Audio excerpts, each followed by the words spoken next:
Juízes, capítulo 20. Então todos os israelitas, de Dan a Berseba e de Gileade, saíram como um só homem e se reuniram em assembleia perante o Senhor em Mispá. Os líderes de todo o povo das tribos de Israel tomaram seus lugares na assembleia do povo de Deus, 400.000 soldados armados de espada. Os benjamitas souberam que os israelitas haviam subido a Mispá. Os israelitas perguntaram: como aconteceu essa perversidade? Então o levita, marido da mulher assassinada, disse: eu e a minha concubina chegamos a Gibeá de Benjamim para passar a noite. Durante a noite, os homens de Gibeá vieram para atacar-me e cercaram a casa, com a intenção de matar-me. Então violentaram minha concubina e ela morreu. Peguei a minha concubina, cortei-a em pedaços e enviei um pedaço a cada região da herança de Israel, pois eles cometeram essa perversidade e esse ato vergonhoso em Israel. Agora, todos vocês, israelitas, manifestem-se e deem o seu veredito. Todo o povo se levantou como se fosse um só homem, dizendo: nenhum de nós irá para casa. Nenhum de nós voltará para o seu lar. Mas é isto que faremos agora contra Gibeá. Separaremos, por sorteio, de todas as tribos de Israel, de cada 100 homens, 10, de cada 1.000 homens, 100, de cada 10.000 homens, 1.000, para conseguirem provisões para o exército poder chegar a Gibeá de Benjamim e dar a eles o que merecem por esse ato vergonhoso cometido em Israel. E todos os israelitas se ajuntaram e se reuniram como um só homem contra a cidade. As tribos de Israel enviaram homens a toda a tribo de Benjamim, dizendo: o que vocês dizem dessa maldade terrível que foi cometida no meio de vocês? Agora, entreguem esses canalhas de Gibeá para que o matemos e eliminemos esse mal de Israel. Mas os benjamitas não quiseram ouvir seus irmãos israelitas. Vindos de suas cidades, reuniram-se em Gibeá para lutar contra os israelitas. Naquele dia, os benjamitas mobilizaram 26.000 homens armados de espada que vieram de suas cidades, além dos 600 melhores soldados que viviam em Gibeá. Dentre todos esses soldados, havia 600 canhotos, muito hábeis, e cada um deles podia atirar com a funda uma pedra num cabelo sem errar. Israel, sem os de Benjamim, convocou 400.000 homens armados de espadas, todos eles homens de guerra. Os israelitas subiram a Betel e consultaram a Deus. Quem de nós irá lutar primeiro contra os benjamitas? Perguntaram. O Senhor respondeu: Judá irá primeiro. Na manhã seguinte, os israelitas se levantaram e armaram um acampamento perto de Gibeá. Os homens de Israel saíram para lutar contra os benjamitas e tomaram posição de combate contra eles em Gibeá. Os benjamitas saíram de Gibeá e naquele dia mataram 22.000 israelitas no campo de batalha. Mas os homens de Israel procuraram animar-se uns aos outros e novamente ocuparam as mesmas posições do primeiro dia. Os israelitas subiram, choraram perante o Senhor até a tarde e consultaram o Senhor. Devemos atacar de novo os nossos irmãos benjamitas? O Senhor respondeu: vocês devem atacar. Então os israelitas avançaram contra os benjamitas no segundo dia. Dessa vez, quando os benjamitas saíram de Gibeá para enfrentá-los, derrubaram outros 18.000 israelitas, todos eles armados de espada. Então todos os israelitas subiram a Betel, e ali se assentaram, chorando perante o Senhor. Naquele dia, jejuaram até a tarde e apresentaram holocaustos e ofertas de comunhão ao Senhor. E os israelitas consultaram ao Senhor. Naqueles dias a Arca da Aliança estava ali, e Finéias, filho de Eleazar, filho de Arão, ministrava perante ela. Perguntaram: sairemos de novo ou não para lutar contra os nossos irmãos benjamitas? O Senhor respondeu: vão, pois amanhã eu os entregarei nas suas mãos. Então os israelitas armaram uma emboscada em torno de Gibeá, avançaram contra os benjamitas no terceiro dia e tomaram posição contra Gibeá, como tinham feito antes. Os benjamitas saíram para enfrentá-los e foram atraídos para longe da cidade. Começaram a ferir alguns dos israelitas como tinham feito antes, e uns 30 homens foram mortos em campo aberto e nas estradas, uma que vai para Betel e a outra que vai para Gibeá. Enquanto os benjamitas diziam: nós os derrotamos como antes, os israelitas diziam: vamos retirar-nos e atraí-los para longe da cidade, para as estradas.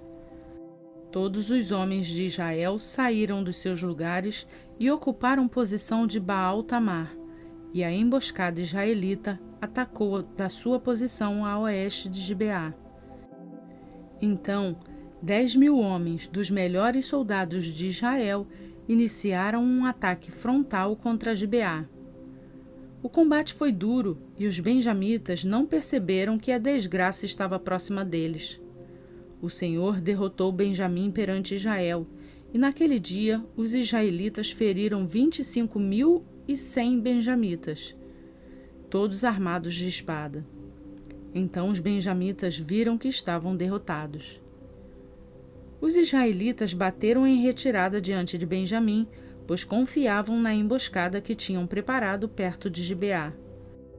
Os da emboscada avançaram repentinamente para dentro de Gibeá, espalharam-se e mataram todos os habitantes da cidade à espada. Os israelitas tinham combinado com os da emboscada que eles fariam subir da cidade uma grande nuvem de fumaça, e então os israelitas voltariam a combater. Os benjamitas tinham começado a ferir os israelitas, matando cerca de 30 deles, e disseram: nós os derrotamos como na primeira batalha. Mas quando a coluna de fumaça começou a se levantar da cidade, os benjamitas se viraram e viram a fumaça subindo ao céu. Então os israelitas se voltaram contra eles, e os homens de Benjamim ficaram apavorados, pois perceberam que a sua desgraça havia chegado. Assim fugiram da presença dos israelitas, tomando o caminho do deserto, mas não conseguiram escapar do combate. E os homens de Israel que saíram das cidades os mataram ali. Cercaram os benjamitas e os perseguiram, e facilmente os alcançaram nas proximidades de Gibeá, no lado leste. 18.000 benjamitas morreram, todos eles soldados valentes. Quando se viraram e fugiram rumo ao deserto, para a rocha do Rimon, os israelitas abateram 5.000 homens ao longo das estradas. Até Gidom, eles pressionaram os benjamitas e mataram mais de 2.000 homens. Naquele dia, 25.000 benjamitas que portavam espada morreram, todos eles soldados valentes. 600 homens, porém, viraram as costas e fugiram para o deserto, para a rocha de Rimon, onde ficaram durante 4 meses. Os israelitas voltaram a Benjamim e passaram todas as cidades à espada, matando inclusive os animais e tudo o que encontraram nelas, e incendiaram todas as cidades por onde passaram.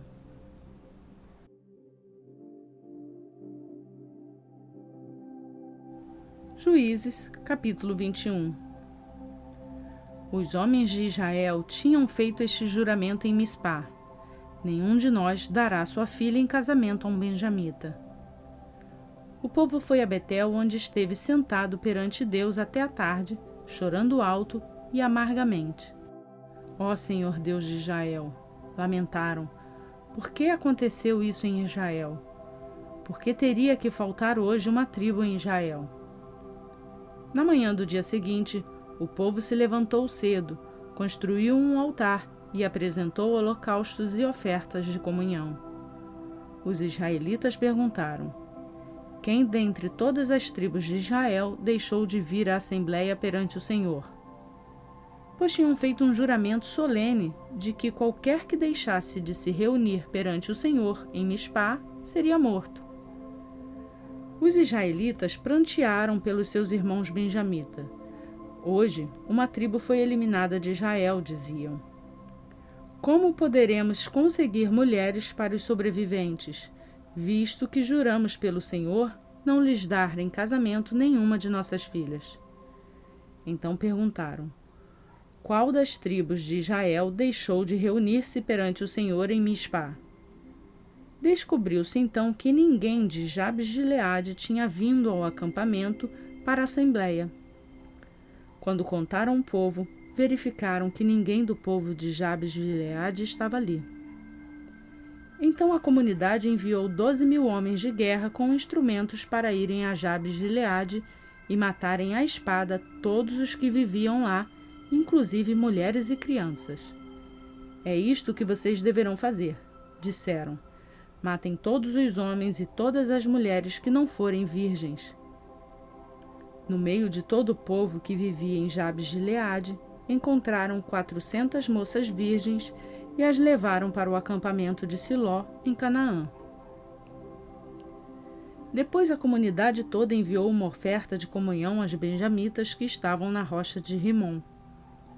Os benjamitas voltaram naquela ocasião e receberam as mulheres de Jabes de Gileade que tinham sido poupadas. Mas não havia mulheres suficientes para todos eles. O povo pranteou Benjamim, pois o Senhor tinha aberto uma lacuna nas tribos de Israel. E os líderes da comunidade disseram: mortas as mulheres de Benjamim, como conseguiremos mulheres para os homens que restaram? Os benjamitas sobreviventes precisam ter herdeiros para que uma tribo de Israel não seja destruída. Não podemos dar-lhes nossas filhas em casamento, pois nós, israelitas, fizemos este juramento. Maldito seja todo aquele que der mulher a um benjamita. Há, porém, a festa anual do Senhor em Siló, ao norte de Betel, a leste da estrada que vai de Betel a Siquém, e ao sul de Lebona. Então mandaram para lá os benjamitas, dizendo: vão, escondam-se nas vinhas e fiquem observando. Quando as moças de Siló forem para as danças, saiam correndo das vinhas, e cada um de vocês apodere-se de uma das moças de Siló e vá para a terra de Benjamim. Quando os pais ou os irmãos delas se queixarem a nós, diremos: tenham misericórdia deles, pois não conseguimos mulheres para eles durante a guerra, e vocês são inocentes, visto que não lhes deram suas filhas. Foi o que os benjamitas fizeram. Quando as moças estavam dançando, cada homem tomou uma para fazer dela sua mulher. Depois voltaram para a sua herança, reconstruíram as cidades e se estabeleceram nelas. Na mesma ocasião, os israelitas saíram daquele local e voltaram para as suas tribos e para os seus clãs, cada um para a sua própria herança. Naquela época, não havia rei em Israel. Cada um fazia o que lhe parecia certo.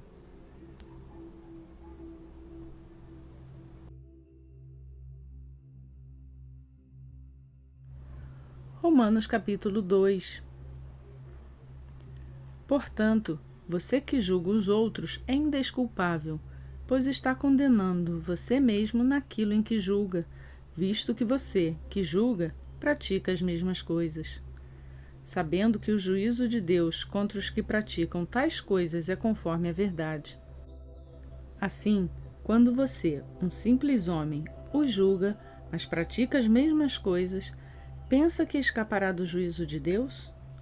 Ou será que você despreza as riquezas da sua bondade, tolerância, paciência, não reconhecendo que a bondade de Deus os leva ao arrependimento? Contudo, por causa da sua teimosia e do seu coração obstinado, você está acumulando ira contra você mesmo para o dia da ira de Deus, quando se revelará o seu justo julgamento. Deus retribuirá a cada um conforme o seu procedimento. Ele dará a vida eterna aos que, persistindo em fazer o bem, buscam glória, honra e imortalidade. Mas haverá ira e indignação para os que são egoístas, que rejeitam a verdade e seguem a injustiça. Haverá tribulação e angústia para todo ser humano que pratica o mal. Primeiro para os judeus, depois para o grego. Mas glória, honra e paz para todo o que pratica o bem. Primeiro para os judeus, depois para o grego. Pois em Deus não há parcialidade. Todo aquele que pecar sem a lei também perecerá. E todo aquele que pecar sob a lei, pela lei será julgado. Porque não são os que ouvem a lei que são justos aos olhos de Deus, mas os que obedecem à lei, estes serão declarados justos.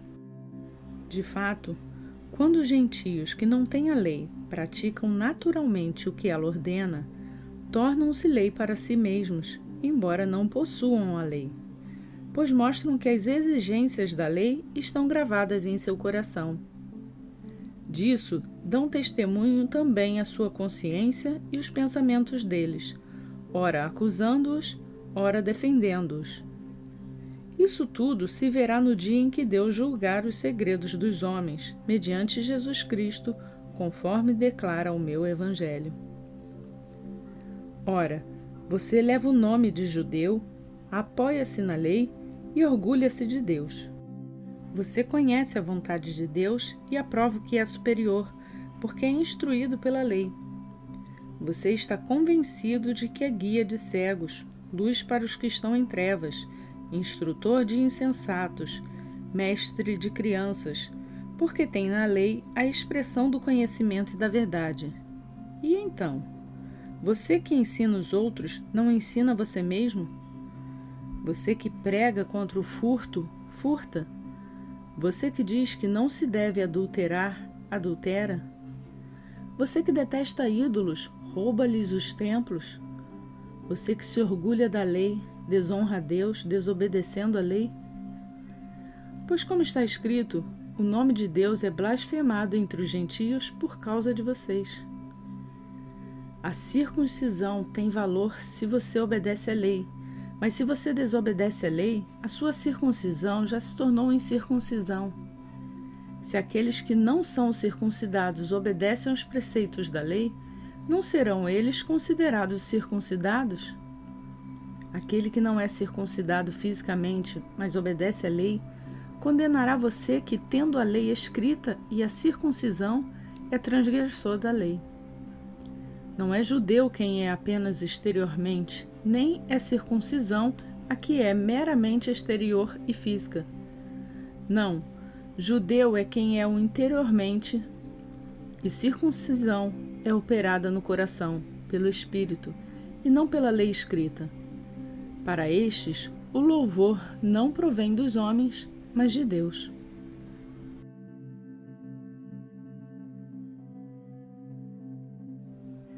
E hoje concluímos a leitura do dia 119 do Plano de Leitura Bíblica. Já concluímos a leitura do 6º livro do Antigo Testamento. Ontem iniciamos a leitura de mais um livro do Novo Testamento, o livro de Romanos. E seguimos rumo à leitura completa da Bíblia. Eu quero agradecer pela sua companhia e quero ser uma motivadora para a sua leitura, assim como você é para a minha. E vamos em frente, levando essa leitura para mais pessoas.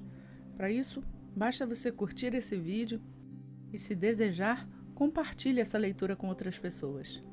Para você que é novo aqui no canal, se inscreva e ative o sininho para ser avisado todos os dias quando um novo vídeo for postado. Você também pode nos seguir nas redes sociais do Facebook e Instagram. Deixe suas dicas, suas sugestões e suas críticas por lá. Por hoje ficamos por aqui. Que Deus abençoe o seu dia e até amanhã, se assim Ele nos permitir.